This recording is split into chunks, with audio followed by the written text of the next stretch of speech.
and welcome to Community Hotline. My name is Monica Weitzel, and Happy New Year to all of you from MetroEast Community Media. We're here in Gresham. We have a show here tonight where we're talking with nonprofits about fun and interesting things they're doing in the community to make this a better place to live. Starting out tonight, we're going to be talking with Cindy Passanante. She is the chair of the Third Thursday program for the Center for the Performing Arts here in Gresham. Thanks for being here, Cindy. Thank you. It's good to see you again. Good to see you.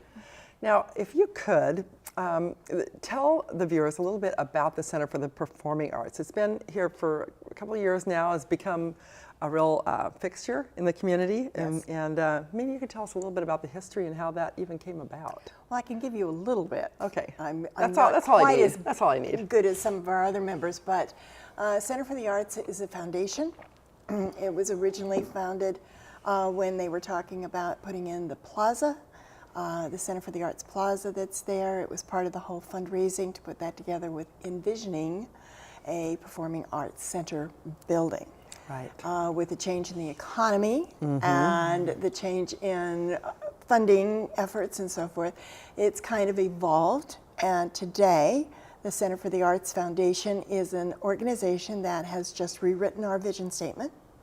And our vision statement now, and I have to kind of read it, so I apologize, because it's fairly new, is that our community, Gresham, and the surrounding areas would be enriched by vibrant and diverse art experiences.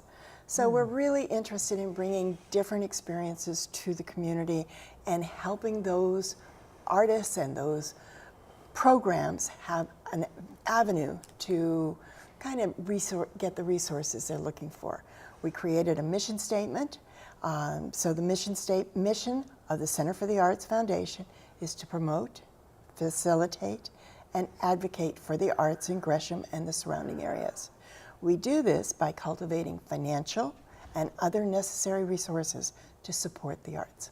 That's great. So that's our goal, and that's what we're working for. And what's nice, what I like, one of the things I like about the Center for the Performing Arts and the plaza itself is that you are able to bring the community in to hear performances, see performances, be part of an artistic, cultural experience, usually at no charge. Frequently, it's no charge. Yeah. Sometimes there's a small charge, but it's never for different prohibitive. things, but it's not prohibitive. Yeah. And the idea, and we do this through grants, through grants from the city, from different organizations, from donations, from supporters that understand and feel, as we do, that the arts of all styles are so important to our community and everyone that is fulfills their inner selves. Yeah, it feeds the soul. It feeds the soul. It does. And it's nice because you don't focus on just one type of art, and most of it is family friendly. Very family friendly. This is a very family oriented community here. Correct, and that's one of the intriguing things that we're able to promote. And that's why I get involved all the time, because arts to me is like the finishing enhancement of your well-being. It's a finishing enhancement, but it's a necessary part, I think. I think so. You know, it just bothers me when I know the schools are, cutting out the arts programs, because it's part of what makes you a whole person. A whole person, yeah. It does. It completes you. It helps balance your life. Tremendously. Yeah. Tremendously. So you've been with the foundation how long now? About 6 months, I think, May. You jumped in with both feet, didn't you, Cindy? Of course. I do enjoy doing that. Yes, I know you do. You're involved in a lot of things. You are chairing a program called Third Thursday Studios. Correct. Tell us a little bit about what that is. When I was asked by our president, Sue O'Halloran, who has been involved in the Center for the Arts from the beginning, and she asked if I would consider becoming part of the board. And I said, well, yeah, I would probably do that because I was really interested in what they were doing. The very next conversation was, will you chair up an event Get on the that board. we could do? Yeah, share a that program. we could be sharing the idea of different types of artists that are within our community and art venues and media. And so, wow, that's intriguing. So we kind of talked, and she had some people that might be interested in being on the committee, and we ended up with a wonderful group of ladies. All women? Right now, all women, yes, with very diverse interests. And that has been so much fun to work with because each comes from kind of a different focal point.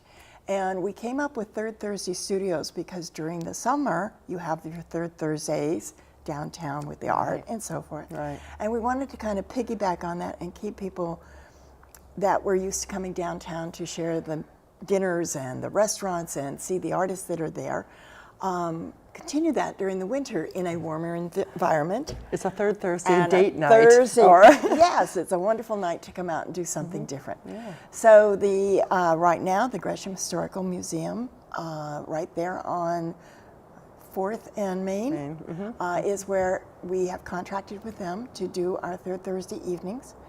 It's once a month. We started the first one in October, had an awesome gentleman, author, Stephen Allred. Stephen Allred, who And came before I on the forget, show. we have a clip of that. So in Yep. just a minute, let's take a look at that because it's marvelous. Yeah, He was yeah. absolutely amazing. So we had such a good evening that night. I wish I could have come to that because I Yeah. spoke with him. And it was he very a interesting. Most of gentleman. us bought his book, so he was very happy Good, with it. 'cause good, it good. had just been published. Good. He came and visited here just before the third Thursday, so it was a really good. Well, let's take a look at that now Okay. before we talk about what else is coming up so Absolutely. people can get an idea of what Third Thursdays is all about. All right, sounds right. great. The only question now was Todd in danger of doing himself any harm? Larrabee was going to look like a real idiot if something bad happened to the boy, so why he was contemplating risking his career to see the boy make the jump into the lake, he was only just now ready to admit to himself. There was a little bit of idiot in everybody, even him. He watched Todd climb up into the seat they'd rigged up for jumping the car. So be it. There was no way he could get down there fast enough to stop him now. Everybody moved over to the edge of the cliff, lining up on both sides of where the car would leap off. Everybody except Jimmy, who hopped on a little dirt bike and raced on down to the lake. He had a big coil of rope draped over his shoulder. He must be the safety crew, ready to help out if Todd needed it after he hit the water. The jump car started moving. It picked up speed fast. It looked like Todd was steering it with magic, his two hands out in front of him but several feet from the steering wheel. The car bounced along on the rough road. Todd leaned back like a bull rider, and now Larrabee caught the sun flashing off the cables that connected his hands to the steering wheel. 300 feet to go, and the car was doing maybe 30, then 40 with 100 feet to go, maybe 45 as the tires left the cliff behind. A collective shout came from the crowd, which had been silent until then. The car sailed out over the lake, flying level and true, with Todd yelling a rebel's yell into the alpine air. The car fell through the air for as long as it takes to fall into grace. And Larrabee, not ordinarily a religious man, offered up, "The Lord is my shepherd, I shall not want," all he could remember of the 23rd Psalm, and he held his breath and watched it fall.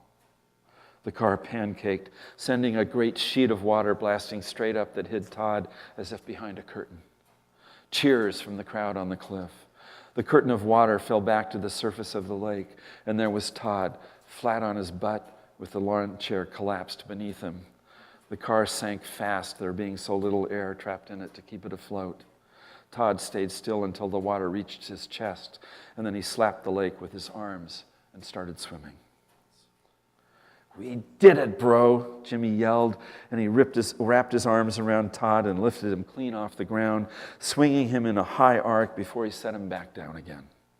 They stood shoulder to shoulder and faced the people cheering at them from on top of the cliff, and they each of them raised a triumphant arm which drew even more cheers. They were crackerjack wild men now. They were certified, the newest members of a club you could only join by doing something skillful and reckless and potentially fatal, like Stubby Toobin had done. "Free pitchers at the Ripsaw," Todd said. "I won't have to pay for a beer for months." They looked at each other then, sobered by the mention of time. Todd had gotten his draft notice the week before, and he didn't have months. In less than 30 days, he had to report for his physical. Jimmy leaned his forehead against Todd's forehead. He wasn't old enough to even set foot inside the Ripsaw, let alone have somebody buy him a beer there. Todd would likely be in Vietnam when he turned 21, when they should be here, celebrating together like they were now. "When you get back," Jimmy said, The pictures are on me. Todd had no room inside himself for this. Shut up, he said. Don't even talk like that. He wanted to get high. He wanted to wipe out any trace of the future bearing down on him. He wanted his whole life to be exactly like it was right now. Wow, that looks like fun. It was so fun. It was like having an author right in your living room. I was going to say, it's a very intimate setting there, isn't it? Very intimate, and we had a nice group there. It was like there was some refreshments served, and he just did a wonderful job. So tell me, Cindy, how else did this work? Did he introduce himself and talk about himself a little bit first, or? Yes. Basically, I introduced him, and then he talked a little bit about himself and what inspires him to write the stories. Okay. Then after he read a short snippet from his book, we had an question and answer period, and it was marvelous. The questions were incredible. The insight was beautiful, and I think everyone really walked away feeling good about it. It's always really fun to talk to an author, especially if it's a book that you like and you know. Absolutely, and that, like I said, everyone went over and bought his book. It was just a really wonderful. He's a very likable guy. He was. Now we took a break during the holidays, and then we come back again this month. And this time we have a couple of local poets that have been produced. So 2 people instead of 1. 2. We're so excited to have them come. They're out in the Corbett area. Do they know each other? Or They do. They actually do. They interact quite a bit with each other. This is the little poster that you'll see all over town now. Okay. And it talks about our 2 gentlemen that are coming. They are wonderful poets. They have written about the bridges, the steel bridges, and one gentleman comes from Russia and the other gentleman is from the East Coast, and they've both settled out here. So we're very excited to have them coming. They're going to be talking and reading some of their poetry. They're going to be untangling the puzzle of poetry. Untangling the puzzle of poetry. That's putting rather a poetic little- itself, isn't it? Yes, a little. Well, I steal it from a lot of places. But they both, they're going to stimulate the thought and kind of explain how poetry makes you think in other ways. Taking jigsaw pieces of a puzzle, if you like to do jigsaw puzzles, which I do all the time, and putting that last piece in, and how does that feel? And so I'm thinking that I feel that this Thursday event is going to be absolutely marvelous. Wonderful. Once again, very intimate setting.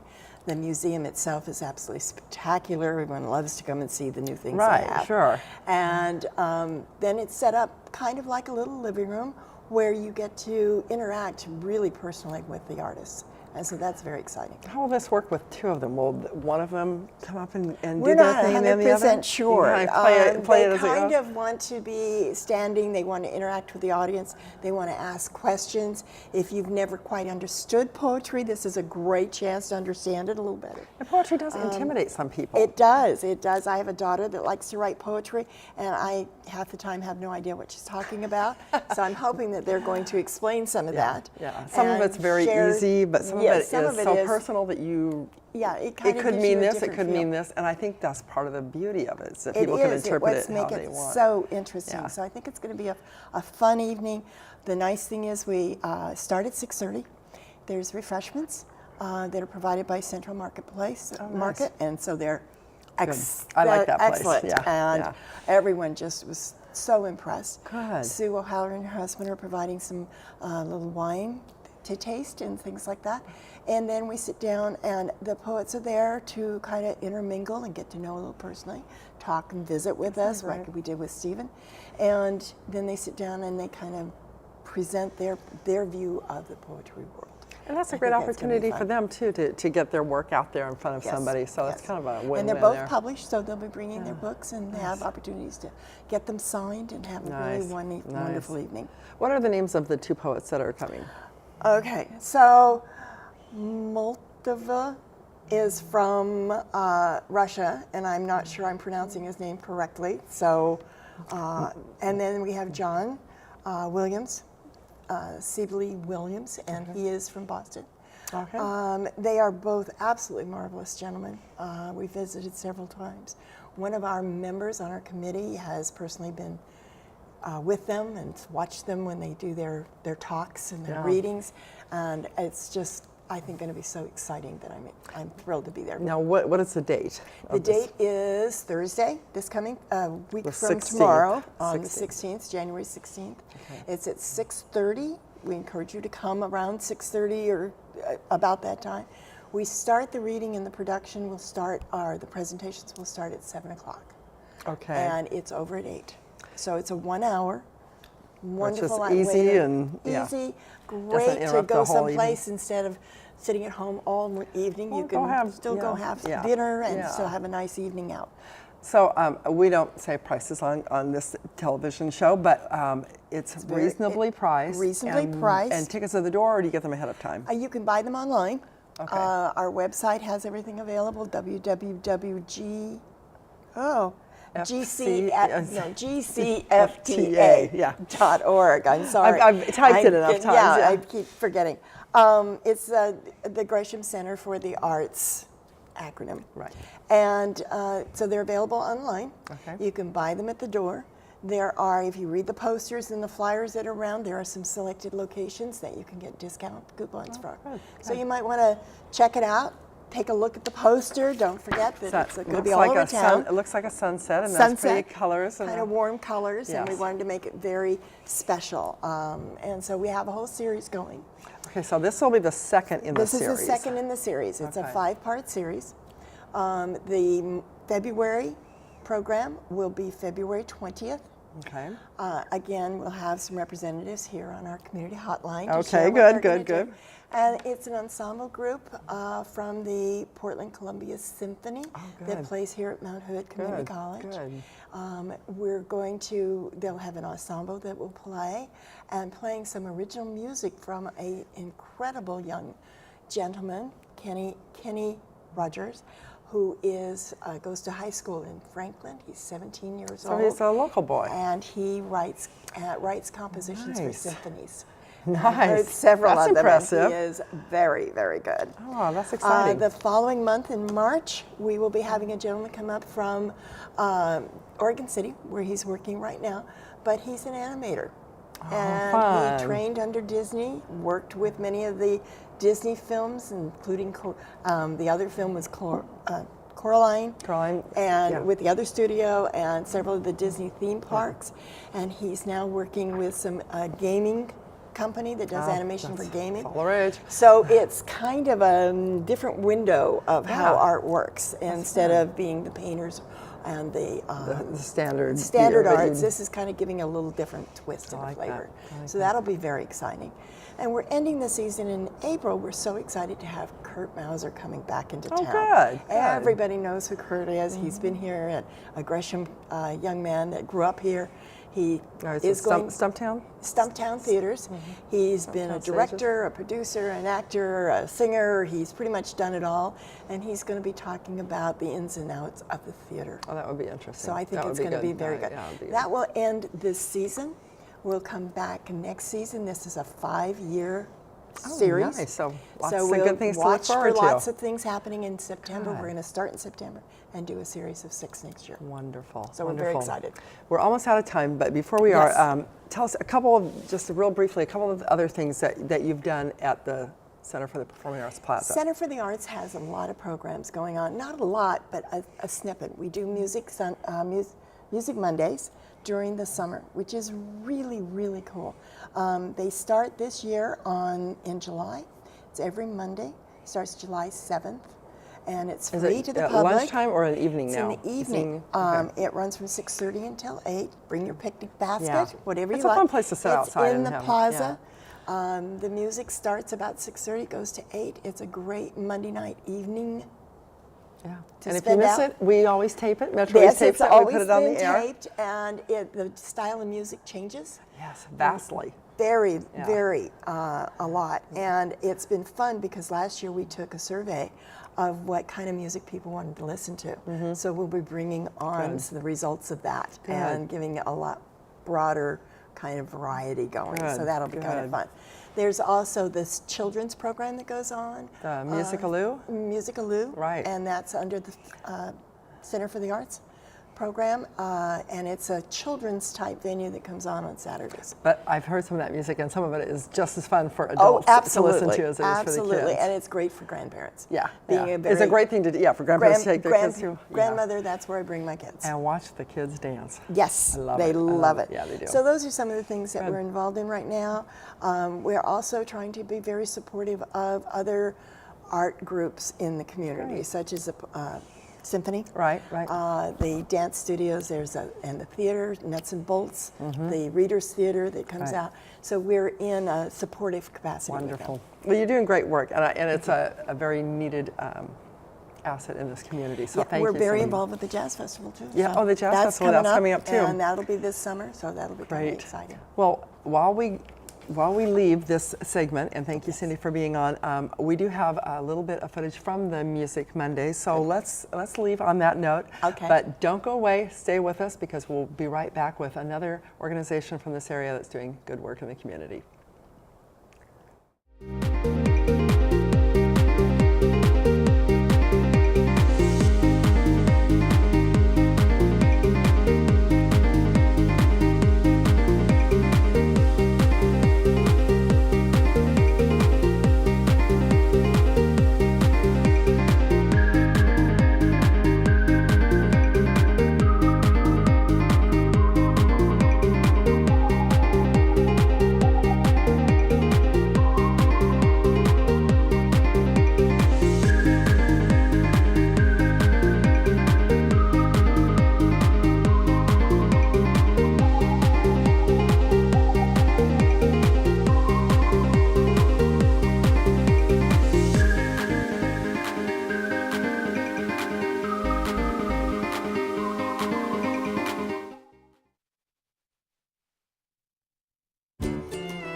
Play the guitar. Where's that air guitar?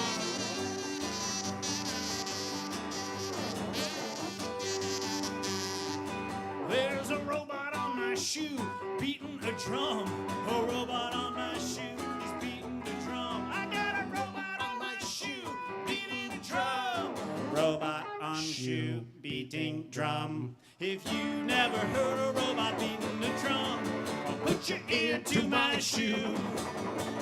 Let's all beat on a drum, beat on a drum. Let's all beat on a drum, beat on a drum.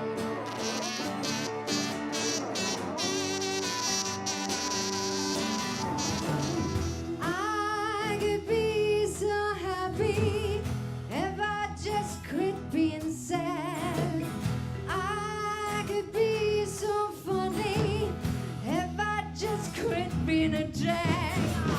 I could be so sweet if I just stop being sour. I could do all these things. Oh, I have the power. I'm gonna see what tomorrow brings. I'm gonna make it to the midnight train. I'm gonna see what tomorrow brings. I'm gonna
seem to hear the surf at Waikiki,